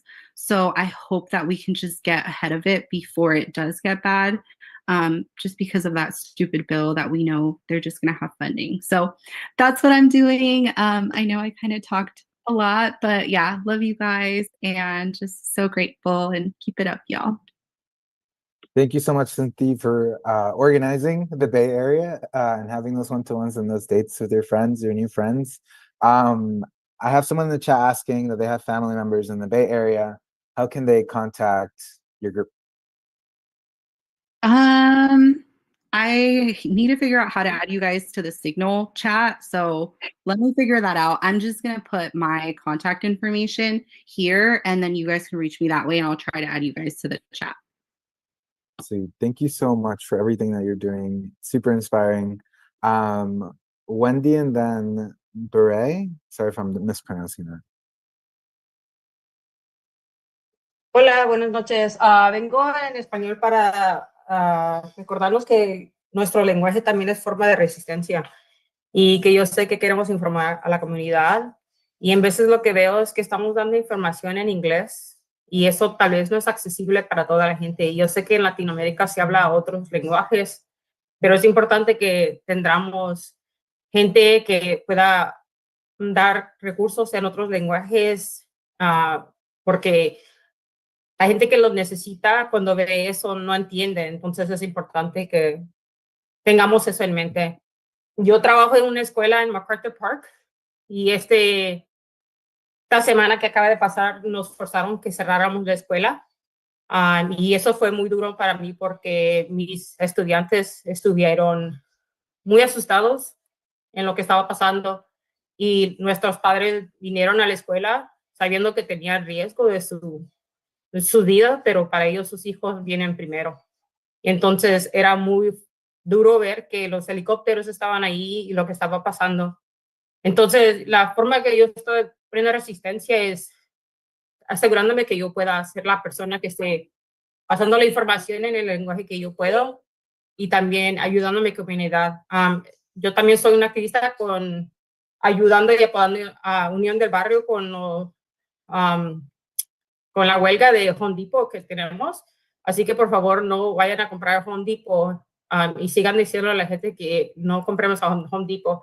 Pero ellos tienen responsabilidad de cuidar a los jornaleros, y nosotros también tenemos que apoyarlos para que ellos tengan un lugar seguro para que trabajar. Gracias. Muchas gracias, Wendy. So I'm going to give that a shot. So Wendy basically was saying that, I appreciate everything that's happening here, but also organizing in other languages is important. And, even speaking Spanish is a form of resistance. I know that we've been giving a lot of information in English, but there's other languages as well in the community. And it's also important to try to provide the resources in those information in those languages too. Wendy was also stating that they work at a school at MacArthur Park, and they had to close that school because of the ice raids that happened.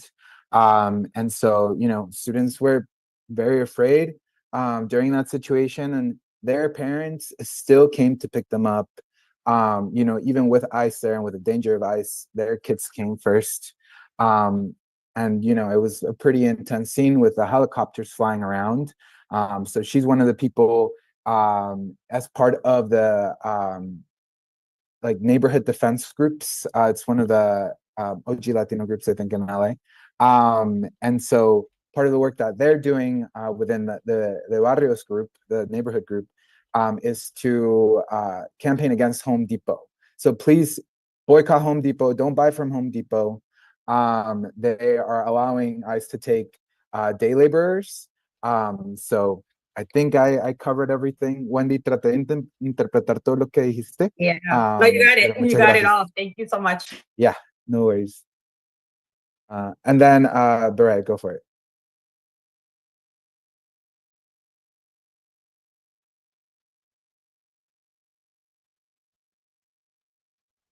Beret, if you're speaking, you're on mute. I'm so Oh sorry. my God, I am so sorry. I feel like my grandma.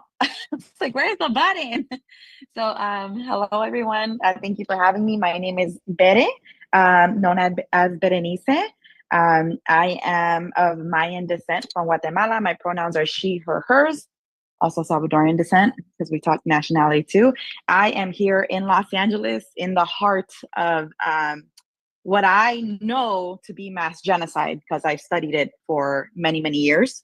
I actually know intimately the steps that they've done for propaganda. And right currently, you know, out of the 10, 12 steps, we're in step number 7. It's been very agonizing to see, because I always wondered when I studied in school, how did this man convince these people to cause these harms? And I always wonder who I would be in that time. Would I be the person that falls for the lies? You know, would I be the person that says, like, you know what, it doesn't bother me, so I'm not gonna be included? Would I be the one that would be persecuted, or would I be an advocate? Right?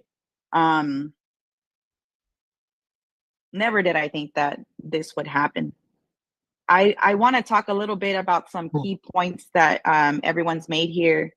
But first, I'll explain what I do. So I am a social media advocate. I educate the community on Chicano history, and also I'm going to start doing African American history and the things that white European and Eurocentric studies did not want people to learn. I think there's a lot of power in education, and unfortunately within our community, there's not enough access to this, right? And if we don't know our history and where we come from, we don't really know our true power. I grew up in mid-city in Los Angeles, also in South Central. I was in schools that were low-income schools, so I know I can send a picture of the steps of genocide. I can do it too. And I know on a personal level what my community has said in terms of politics. It doesn't matter. It's not important. My vote doesn't count. And with my family and I, we've been trying to move people. And I think what's happening currently, as hard as it is, not may seem, people are starting to wake up and realizing that by you saying, I am not voting, I don't vote, is a political stance. Like, I'm not political is a political stance. Your team actually was sent to me by a follower recently. I've been I like to say I'm an aggressive advocate, because I'm not really kind, because they're not kind.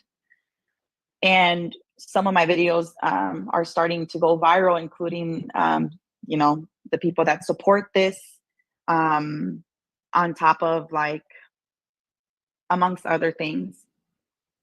I am also an editor. So somebody was mentioning earlier about the website, right? And how we have it, like, you know, in English and in Spanish. And then we are, you can follow me. If someone can write it, it's at Berenice, Bere, nice, _dolls, DOLLS. So while you guys were bringing up that idea, I think if we want to reach the masses, and I know there's a lot of boots on the grounds, right? Because there's not a lot of people that have access to social media, but if we want to get into their homes as a digital marketing expert, I will let you know you can through videos. And I've been doing it. Videos are very different. You can actually be in someone's bedroom with them, at their kitchen table, in their restroom with them. I would like to offer that support. I've been creating content for over a decade.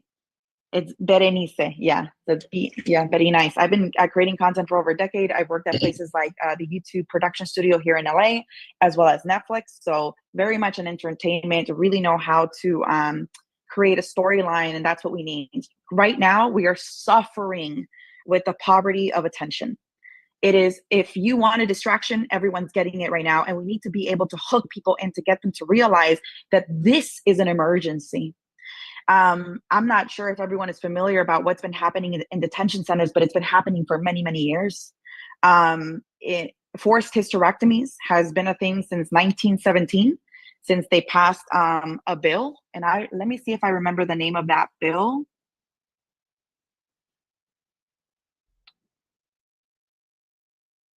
So that way you guys can search it up. It's called Buck versus Bill, that says that these facilities can perform hysterectomies if they deem the person to be unfit. And this is something that they've been doing on Indigenous, Black, and migrant people for many, many years. Recently in Georgia, someone did it in 2019. They said that they didn't have proof, even though they did. In 2019 as well, women are getting, unfortunately, assaulted in detention centers. And we know this because some of them are ending up pregnant. Just recently, just to give you a little bit more fuel to the fire, Purdue Farms in January, our biggest meat packaging company, had to pay out $8 million because they were using undocumented children in their slaughterhouses, ages 13 through 17. Some of their injuries were so severe that they've had to have multiple surgeries. And Purdue Farms paid their lawyers over $1 billion, but these families only $8 million. And just for more context, Tyson is currently under investigation. My family's being affected by this personally. I had someone that came here legally on a work visa and got approved for 2 years. And they decided to end it out of nowhere. And they're being forced to auto-deport, and I've already warned them to not give the exact date of auto-deportation, because what they're doing is coming in a day before and arresting them. So they're marked as criminals to not be able to allow them re-entry. I know that 90% of those that are detained currently have not been violent criminals or criminals at all. And here in LA, I will let you know that prior to this, I actually go out into my neighborhoods and actually go to Latino-owned coffee shops. And I sit there while I'm stapling my rights information, immigration, like where to find lawyers and the rights card. I'm listening to the abuelas. I'm listening to the tias. I'm listening to the vendors every morning to hear what they're saying. And then I go into the communities and pass out this information in English and in Spanish. I stutter in every language I learn, but you know what? It takes me some time, but I'm gonna still do it. So I'm in there in my communities, also advocating, also creating content. But one of the biggest things that is my goal for this year is Black and Brown unity. I need to be able to sit everyone down and have this conversation, because this is not an issue on race. This is an issue of class. And they've purposely separated us, meticulously robbed us of our history, and not taught us that we've always worked side by side, that we've always had different colors merged together for the same cause. I'll wrap this up in a minute. I'm tired. I'm tired of watching colonizers win. I'm tired of them finally. We're successfully colonized because it's not the slave owners holding the whip anymore. It's those that are oppressed are now holding that whip. And it's frustrating. It's frustrating. as Yes. much as thank you so much, but I do want to Yeah, offer that. totally. I want to 100%. offer the editing and also Mhm. video based. I have 2 ASL translators, one that can translate in English and one that can translate in Spanish. So if anyone wants to connect with me separately, we can go into a meeting. I'm actually meeting with someone that's going to assist me too, because it's a one-woman show. Thank you so much for your time. You're amazing, Betty. Thank you so much. Thank you for bringing that perspective. It is a class warfare. And I mean, we're in the history of hundreds of years of oppression, right? And rich people practicing their power over oppressed people. So thank you for bringing it. In the chat, folks were definitely hearing what you were saying. I'm going to pass it to Molly. Molly, you have like 2 minutes, and then we're going to close out. Just because at 7 we want to end the call and respect everyone's time. So Molly, go for it, and then we'll come to a close. Can you hear me? I'm Yes. from Tennessee. Mostly like East Tennessee. Mostly, I've just been kind of doom scrolling because I haven't gotten my car to drive yet, so I don't have any way really to go to any protests. But I've donated quite a bit to like Palestinian families and also a CLU and like working families party, also like spreading the word on topics online because I have a tiny bit of a following, I guess. I've done some phone banking for Mamdani and also donated a tiny bit to him. But I'm just kind of trying to figure out, I guess, where else to do like go networking wise, because my experience really isn't that high in politics. It's mostly like I have a bachelor's of science in biology, so I'm more of like a ecology, entomology kind of person. But like I am trying, like I am educated on like the impacts of colonialism and whatnot, but I'm trying to like learn more. And also, I've joined my local DSA chapter, but I need to go to another one of their meetings.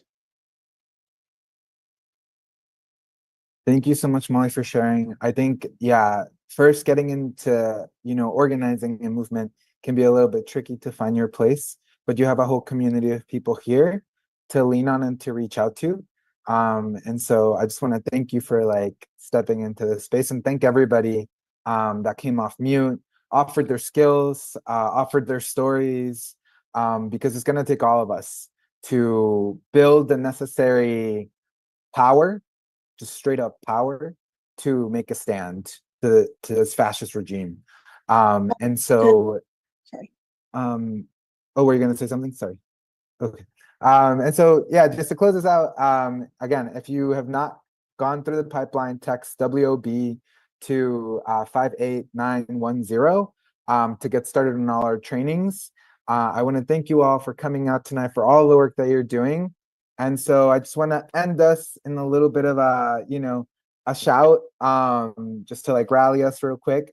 So if we could come off mute, when I count down from 3, and just start coming off mute now. And then we're gonna say workers over billionaires all together, all in unison. There's been over 100 people on this call. We're at 72 right now. And so I would just love to hear all of your beautiful voices in unison collectively. So when I count down from 3, we're gonna say workers over billionaires. Yell it, say it however you feel comfortable. So 3, and 3, 2, 1. Workers over billionaires. Hey. We rock. Thank you, guys. Go. Appreciate you all. We'll see you at the next one. And let's stay at it. Good night, everybody. That was so sad. Thanks, everyone. Bye, Thank Lynn. you. Bye, So Karina. sad. Bye, It everyone. was so sad. Hang on. Bye, Nina. Good night, everyone. Good night, everyone. Nice meeting y'all. Yeah. Everyone. Good night, everyone. Recording stopped. Oh, they can't. Okay, I got the signal group. Hang on. Hang on.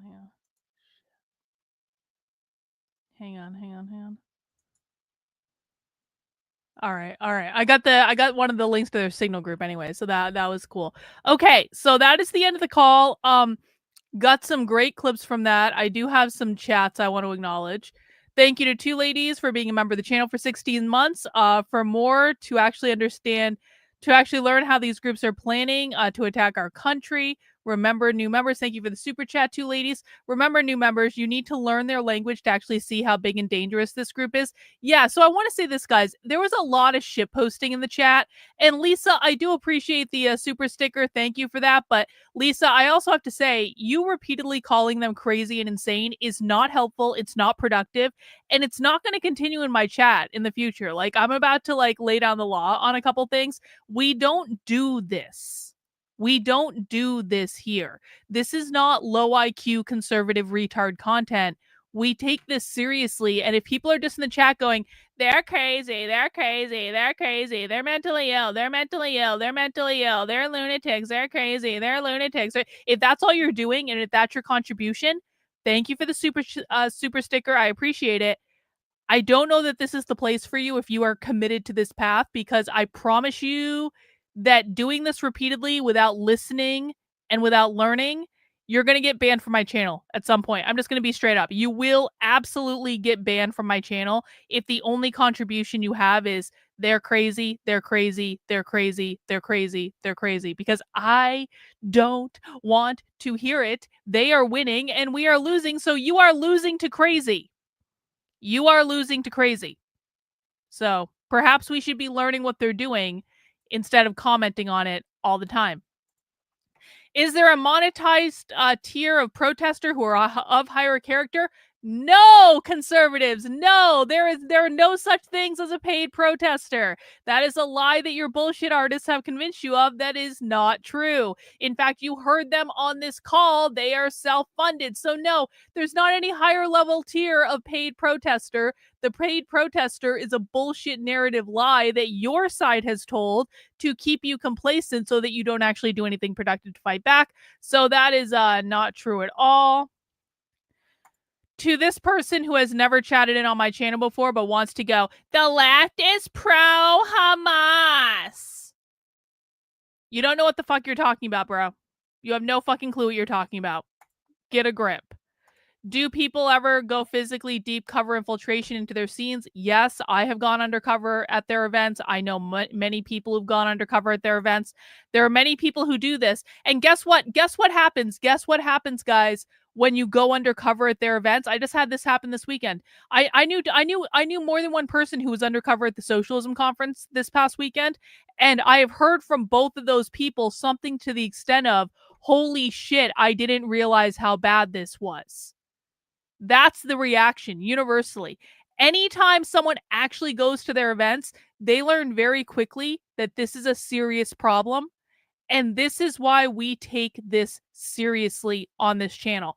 I have been undercover with these people multiple times. I've been to multi-day events where I had to dress up in a disguise and change my name and wear a chest binder and do all sorts of crazy shit. The reason I do not allow people to shitpost in my chat, the reason I demand people take this seriously in my chat is that I know how serious this is because I've been undercover at their events multiple times. And any person who has been undercover at their events, they know that almost everything you hear on conservative media about these people is completely fuck off wrong. So I banned a bunch of people in the chat, sadly, because they were arguing and being retarded instead of listening. I guess that's all I really have to say. Yes, that's all I really have to say. But listen, I know that there are still a lot of people who are new to this content. I do get it. If you are new to the content, I implore you to please start listening to what they're saying. If you are new to this content, your job when you come on my channel is not to talk and to tell us all of your favorite conservative talking points, because I promise you, we've heard all your favorite conservative talking points and we think they're retarded and we think people who uses them are retarded, and you don't come across well and you don't get any points with us for using the same old talking points over and over and over and over again. We've heard them a million times. Are you really surprised when people pop into this channel and immediately assume you agree with the content? That's called an IQ test, Jason. That's called an IQ test. If you are not smart enough to shut your fucking mouth for more than a couple minutes and listen and learn, there is a 5-minute subscription timer to be in the chat on this channel. So you're telling me people come to my channel, have to wait 5 minutes in between when they subscribe and when they're actually allowed to chat in, and they can't shut their fucking mouth for 5 minutes and listen? If they were not capable of shutting their mouths and listening and understanding what they're looking at, or reading the description on my channel, or going to my website that's clearly in the description, or doing anything else to avail themselves of, what is this channel actually about other than feeding their fucking confirmation bias? If they were capable of acting like an adult and listening to what was being said, then no, you would not come in here with the assumption that you know what the content is on my channel.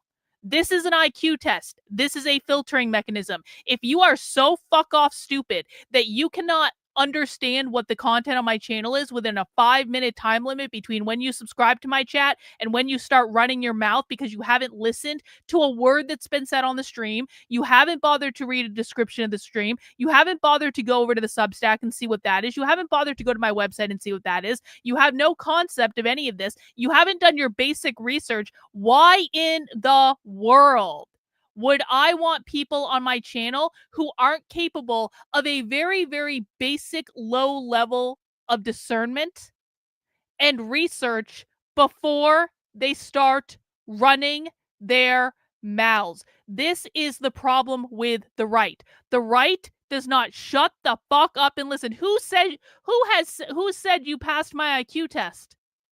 If you're asking a question in the chat like, I just think it's impossible for people to understand what the content of your channel is, you haven't passed the IQ test, Jason. Let's be very clear. You haven't passed the IQ test if that's the shit you're putting in my chat. I don't care I don't care. I don't care. I don't fucking care.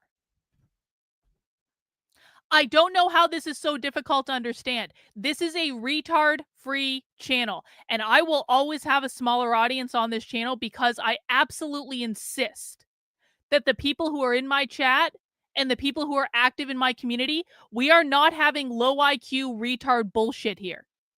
And if my channel stays smaller for the rest of my fucking natural life, I don't care. You want to know why? Because the low IQ retard bullshit drives me fucking insane. I'm already putting myself through enough with the left listening to this content so that people in my chat can run their mouths because they just want to own the libs. They're crazy. They're mentally ill. They're narcissists. They're crazy. They're mentally ill. They're narcissists. They're crazy. They want to run their mouths in my fucking chat. Well, I have to listen to this shit and interpret it and break it down and write about it, and they don't fucking appreciate any of it because the low IQ retards don't know how to read. You understand that, right? If I welcomed low IQ retards into my audience, they would never be able to follow this content because they don't know how to read. This is an exclusive community. This is not an inclusive community. This is not for everyone. Not everyone is welcome here. Many people are kicked the fuck out because they won't shut the fuck up and listen to what's going on. I'm deadly serious about this. People think that every content creator wants to appeal to everyone on the internet. People that come into my comments and like, you're so mean to people. Yeah, you're goddamn fucking right. I'm mean to people. You want to know why? Because the people who want their feelings coddled are going to be a constant pain in the ass the entire time they're here. They're not going to listen to a word that's being said. They aren't actually going to make valuable contributions to the community. They're just going to whine and cry and complain and whine and cry and complain all the time. How do I know this? I've been doing this for 5 fucking years. I've been doing this for a long time. We are not Tim Pool. Tim Pool's biggest challenge is he is totally captured by his audience. Do you want to know why Tim Pool is totally captured by his audience? Because Tim Pool wanted the largest possible audience without thinking about the quality of people he was attracting. We don't do this here. We don't do this. People have 2 choices when they come to my channel. They can either rise to the level of intelligence that I need them to behave at, or they can get the fuck out. And I'm not going to coddle their feelings, and I'm not going to pat them on the head and give them a fucking cookie if they want to cry about how much the mean woman hurt their feelings on the internet. They can go back to Fox fucking News. Yes, the retards were retarded the entire stream. It's like we're literally watching an entire organizing call right in front of us. You can actually hear what the left thinks. You can hear what the left's talking about. They were talking about on that, or do people understand? They were talking about organizing 10 million people across the South. They were talking about proactively organizing 10 million people, many of whom are in red states. They were proactively saying, this doesn't stop at Labor Day. We're taking this all the way up to the midterms. We're taking this all the way up to the next election. They have people texting people in red states constantly. They have people doing outreach in red states constantly. They apparently have a whole fuck off list of signal groups where they are coordinating people in red states. They've already reached out to millions and millions and millions of people. And conservatives don't want to take this seriously. Conservatives are going to lose the midterms, and they're going to wonder why. It's because they did not take it seriously, and the left did. And all the conservatives kept doing was going, they're crazy, they're mentally ill, they're crazy, they're mentally ill. Trump is totally going to save us. We won, they lost. Democrats are losers. We won, they lost. Even though the people we were just watching on that call were not Democrats. The people we were just watching on that call were not Democrats. People understand that, right? Oh, I can't even assume that. Because that's another thing that conservative media has lied about to their audience to the point where they made their audience fucking retarded. So, I hope in between owning the libs and debunking them and feeling like you got a couple shots in the chat, I hope you were actually listening to what they were saying on that call, because they could be stupid and they could have stupid ideas, and maybe you can get off on the fact that you debunked them in a YouTube chat that they're never going to fucking read. But guess what? They're organizing 10 million people across the South. What are you doing? What phone calls are you making? What texting are you doing? What events are you going to? What are you doing to reach out to people in the real world? Because I spend 6 days a week trying to educate people about what the left is actually doing. And instead of getting people who actually take this information and do something seriously with it, I get conservatives who are going, they're mentally ill, they're retarded, they're mentally ill, they're narcissists, I don't like them, this is boring, why do we have to do this? I don't like your tone, I don't like your attitude, you're ugly, you're fat, you're stupid because you don't tell me what I want to hear. And it's like, shut the fuck up. Literally shut the fuck up and just listen to what's going on. Why isn't conservative media telling you that there is a group of leftists that's organizing 10 million people across all the southern states? Why aren't they reporting on that? Why aren't they doing anything about that? The reason they're not is because they don't give a fuck and they don't tell their audience the truth about what's going on. This is why the left will win and the right will lose, and the right will cry and cry and cry and cry and cry about losing, but they will never ask themselves, what did we do to cause this? Because what you did to cause it was you never hinged into reality with what the left was actually doing. You just made up a bunch of bullshit that had nothing to do with what was going on in the real world, but it made you feel good. It made you feel good to dunk on the libs on Twitter. Well, I hope it was worth it. And I hope you all feel like it was worth it on election night in the midterms when the Democrats kick your fucking ass. Not because of anything that they did that was anything special, because the Democrats suck too. But the Democrats are going to kick the Republicans' ass in the midterms. It's not even going to be close. It's going to be a fuck-off giant blue wave. Trump assured that when he pulled this Epstein stunt. And then the left wins. And everyone's confused about why. It's because of this. Because the right does not take this seriously. And that is why I will always have a smaller channel than everyone else. Because I refuse, I downright fucking refuse to coddle the feelings of people who do not take this seriously. There are any number of places you can be on the internet if you want to own the libs. You can't be here. We actually do real research here. We do real analysis here. We have real discussions here. We don't pander to conservative bullshit con artists. Okay?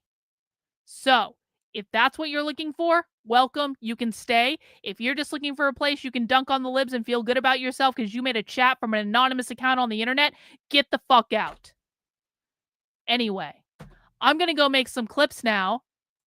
I will talk to you guys tomorrow. We will go to another one of their organizing calls tomorrow. We will go to another one of their organizing calls on Friday. And we will probably go to another one of their organizing calls on Saturday, because obviously they take this seriously.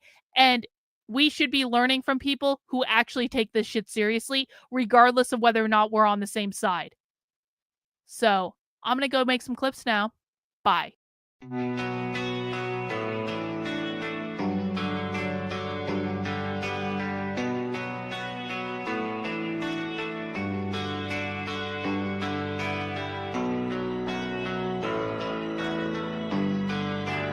How are you feeling? How long have you been here? 3 months, May 17th. And what brought you here? That's difficult to answer.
Eventually resulted in your being here in the hospital.